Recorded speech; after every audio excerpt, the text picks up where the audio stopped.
Hi అండి, నమస్తే. Welcome to Vahini recipes. ఈరోజు రెసిపీ వచ్చేసి మనందరికీ ఇష్టమైన జున్ను పాలుతో జున్ను తయారు చేయబోతున్నానండి. కరెక్ట్ మెజర్మెంట్స్తో మనం జున్నుని తయారు చేస్తే అంత పర్ఫెక్ట్గా టేస్టీగా వస్తుంది. సో యాక్చువల్గా 1/2 లీటర్ జున్ను పాలు తీసుకుంటే దానికి సరిపడా 1/2 లీటర్ నార్మల్ పాలు తీసుకోవాలండి. అప్పుడే మనకు జున్ను గడ్డలా వస్తుంది. అలాగే దాంట్లో ఎటువంటి నీళ్లు యాడ్ చేయకూడదండి. నీళ్లు యాడ్ చేస్తే జున్ను అనేది పర్ఫెక్ట్గా రాదు. సో నేను చేసే టిప్స్ ఫాలో అయితే జున్ను ఎంతో పర్ఫెక్ట్గా వస్తుంది. ముందుగా ఒక గిన్నె తీసుకొని దాంట్లో 2 కప్పుల జున్ను పాలు వేసుకోవాలండి. వీడియో క్లిప్లో చూసారుగా, జున్ను పాలు ఇలా కప్స్తో మెజర్ చేసుకుంటే మనకి జున్ను అనుకున్న విధంగా వస్తుంది. ఇప్పుడు జున్ను పాలుకి సరిపడా 2 కప్పుల నార్మల్ పాలు యాడ్ చేసుకోవాలండి.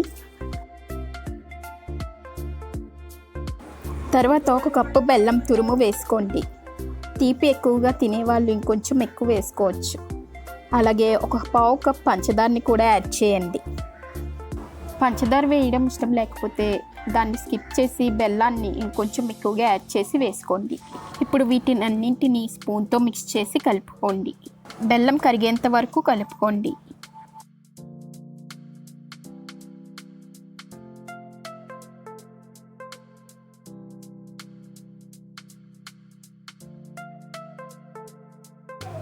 దాని తర్వాత ఒక గిన్నె తీసుకొని స్ట్రెయినర్తో ఈ పాలని వడకెట్టుకోండి.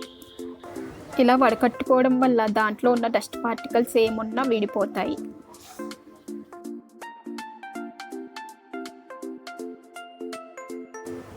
ఇప్పుడు దాంట్లో 1/2 టేబుల్ స్పూన్ మిరియాల పొడి, 1/2 టేబుల్ స్పూన్ యాలకుల పొడి కూడా యాడ్ చేసుకోండి. ఫ్లేవర్ మనకి కరెక్ట్గా ఉంటుంది. మిరియాల పొడి యాడ్ చేయడం వల్ల మనకి జలుబు అనేది రాకుండా ఉంటుంది. సో అందుకే మనం మిరియాల పొడి అనేది యాడ్ చేస్తాం. ఇప్పుడు వీటిని అన్నింటినీ మళ్ళీ ఒకసారి స్పూన్తో మిక్స్ చేసుకోండి.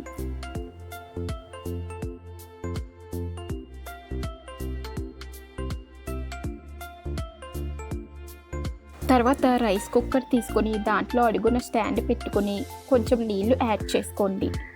తర్వాత కలిపి పెట్టుకున్న పాల గిన్నెని పెట్టి దాని మీద మూత పెట్టుకొని కుక్కర్ మూతతో క్లోజ్ చేసుకొని ఒక 20 నుంచి 25 నిమిషాలు మీడియం ఫ్లేమ్లో పెట్టి కుక్ చేసుకోవాలండి.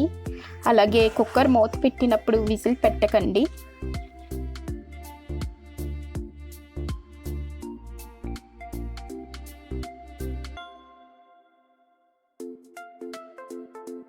ఇరవై నిమిషాల తర్వాత మూత ఓపెన్ చేసుకుని ఒకసారి చాక్తో దాంట్లో కుచ్చినట్లయితే క్లీన్గా వస్తే అది కుక్ అయినట్టు బాగా.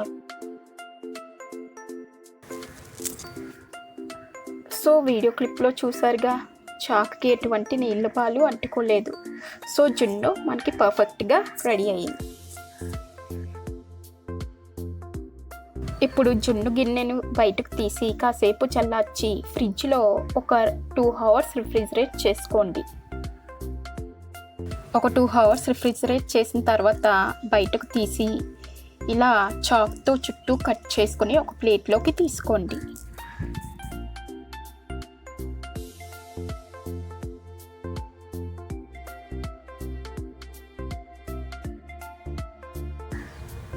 చూసారా జున్నుగడ్డ ఎంత పర్ఫెక్ట్గా వచ్చిందో. ఇప్పుడు వాటిపైన మీకు ఇష్టమైతే బాదం పప్పు, జీడిపప్పు పలుకులను క్రష్ చేసి వేసుకోండి.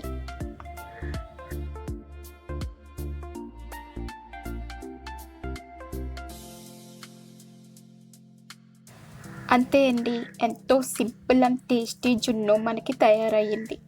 సో మీరు కూడా ఇలా ట్రై చేసి మీ ఫ్యామిలీ మెంబర్స్కి రుచి చూపించండి. Thanks for watching. For more recipes, please do like, share and subscribe my channel. Thank you so much.